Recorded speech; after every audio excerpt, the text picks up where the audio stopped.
Hello everyone, myself N. Uday Ranjan Goud, working as Assistant Professor in Department of Aeronautical Engineering, MLR Institute of Technology.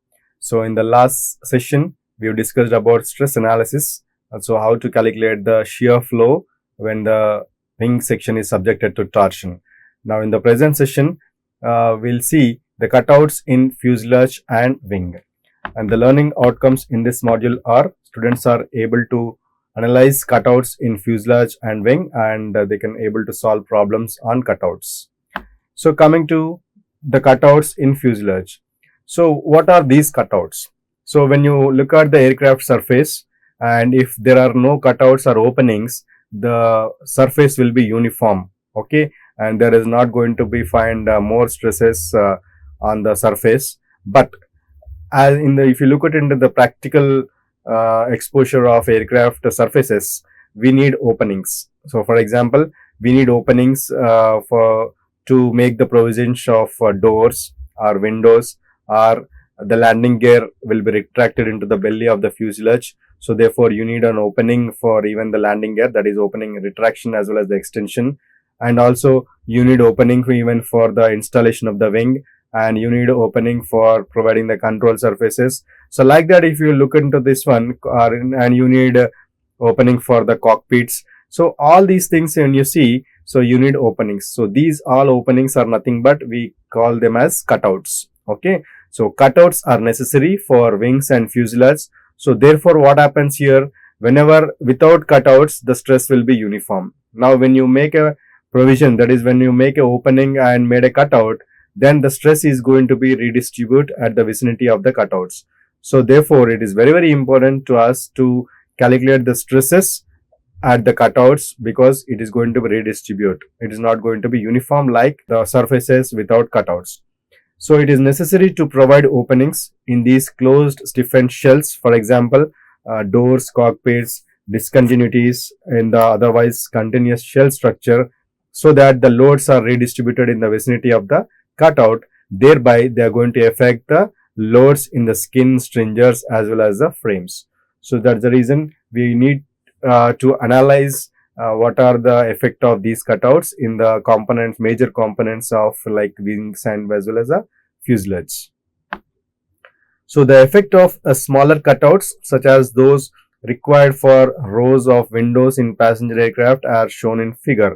So you clearly, if you look at this diagram shows a fuselage panel and provided with cutouts for windows which are spaced a distance L apart. Okay, now one should need to clearly understand the diagram which is given here, and there is a cutout that is made here. So this is one cutout, and this is again another cutout, this is another cutout.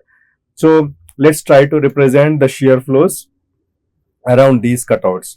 So for example, so if this is the cutout, and adjacent to this cutout, let us consider the shear flows as Q1, and above and below of this cutout, let's assume this as shear flows as Q2, and rest of all the walls, and let's assume the shear flows, the corner walls, as Q3. Okay, also you can consider lengths and depths in such a way that a panel, that is the window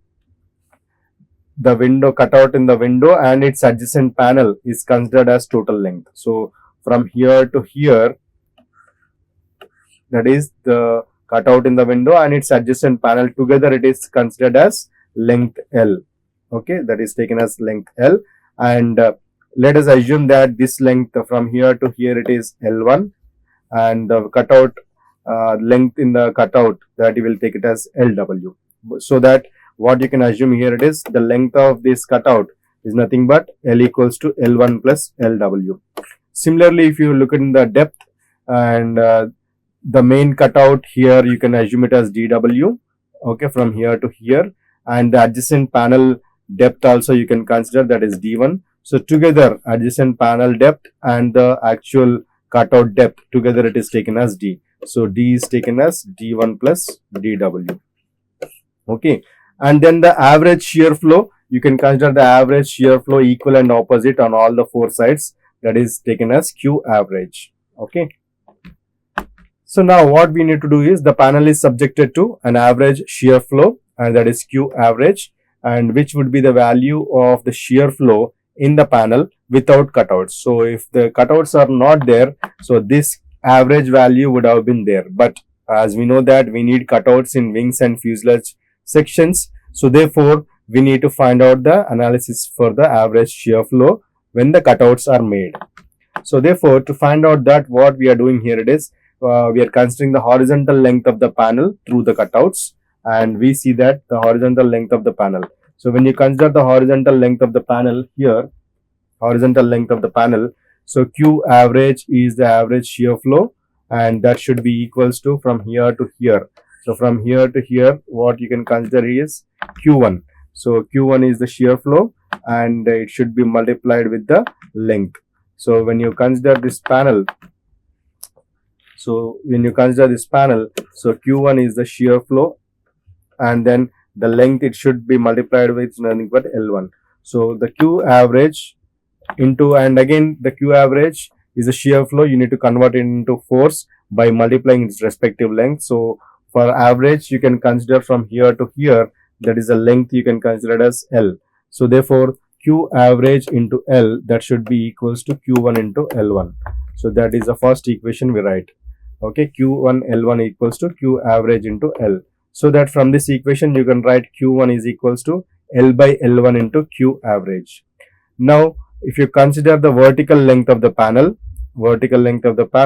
so you can write in the similar manner, that is Q average into D,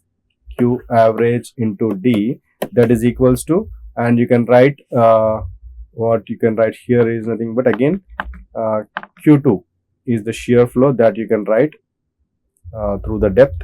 So Q2 into D1 you can write. So Q2 into D1.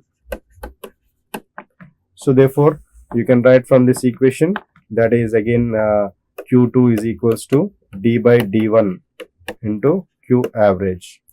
Okay. Now what I am doing here, the shear flows Q3 may be obtained by considering either vertical equilibrium or the horizontal equilibrium of the sections not containing the cutout. Okay. So thus when you try to calculate that one, you get Q average into L, that is equals to Q3 into L1 plus Q2 into LW.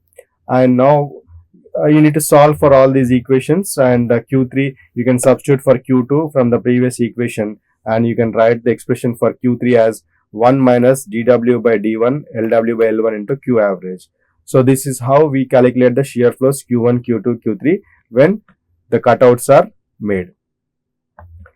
Now if you look at the functions of fuselage frames as well as the wing ribs, so fuselage frames and wing ribs have the similar function, that the primary thing is either the fuselage frame or the wing rib, they give shape to the structure. So first fuselage frame will give shape to the fuselage structure. Similarly, wing rib will give shape to the wing structure. So fuselage frames usually they transfer loads to the fuselage shell, and they provide column support for the longitudinal stringers. Whereas the wing ribs, they also perform similar functions to those performed by wing fuselage frames. So both of them, they maintain shape of the wing section or shape of the fuselage section, and they usually assist in transmitting the external loads to the wing skin and reduce the column length of the stringers. So these are the functions of fuselage frames and wing ribs. So a fuselage frame is in equilibrium under the action of any external loads, and the reaction shear flows from the fuselage shell. So wing ribs, which are subjected to the loading systems which are similar to those applied to the fuselage frames. So finally what we are going to conclude here, it is the fuselage frames and the wing ribs have similar functions. So they give shape to the wing structure and the fuselage structure, and they transmit load from the to the wing skin. So that is a very, very important function they both have. So the external loads applied in the plane of the rib, and they produce a change in shear force in the wing across the rib, and this induces the reaction shear flows around its periphery. So you can see here, you can consider another one, another panel, and in which you can consider the two cutouts, that is Q1, you can consider the shear flow in one cutout as Q1 and the other cutout as Q2 when the load is applied like this, and then you can calculate the shear flow in these walls. Similarly, you can consider again fuselage section here, and which is subjected to a vertical load, that is W, and in this also you can this is subjected to booms, and in this also you can calculate the shear flow around its periphery. Okay, and we know the problem formula for the shear flow is nothing but Q equals to minus Sy by Ixx summation R equals to 1 to n BR plus QS naught, and in this the vertical shear load Sy is replaced by W. In both of these cases the vertical shear load is acting downwards, so you can consider it as minus W, and QS naught is added because this is the closed section. Okay, so since this is the closed section and this is a rib, what we consider the plane of the rib of the wing across the wing rib, so therefore it is a closed section, so additional constant shear flow must be acting here. So you need to make cut somewhere in any panel and then calculate the rest of the open section shear flow, and then the this additionally constant shear flow you need to add and take the moment about a suitable point, and then you can easily able to calculate the shear flow around this periphery of this rib which is given. Okay, so similarly you can consider the cutouts in the wings in the similar manner, and this is the section what you are seeing is a cantilever beam wing section. So wings as well as fuselage have openings in their surfaces to accommodate undercarriages, engine nacelles and weapons installation, etc. So in addition, inspection panels are required at specific positions, so that as for fuselages, the loads in the adjacent portions of the wing structure are modified. So that is the functions, and these functions we've already seen. The skins therefore the skins are therefore stiffened by the longitudinal stringers, which result in plane compressive loads, and at the same time they resist small distributed load normal to the plane of the skin. So the effective length of the compression of the stringers is reduced in case of fuselage by transverse beam or bulkheads, and in the case of wings by ribs. So in addition to the frames and ribs, they resist concentrated loads in transverse planes and transmit them to the stringers and to the plane of the skin. So that's all from this fuselage and cutouts and in the wings as well as the fuselage. So in the next class probably we'll see the cutouts, effect of cutouts, or the solving the problems on these cutouts which are in the, either it may be in the wing or it may be in the fuselage section. So thank you everyone for watching. Let's see in the next session.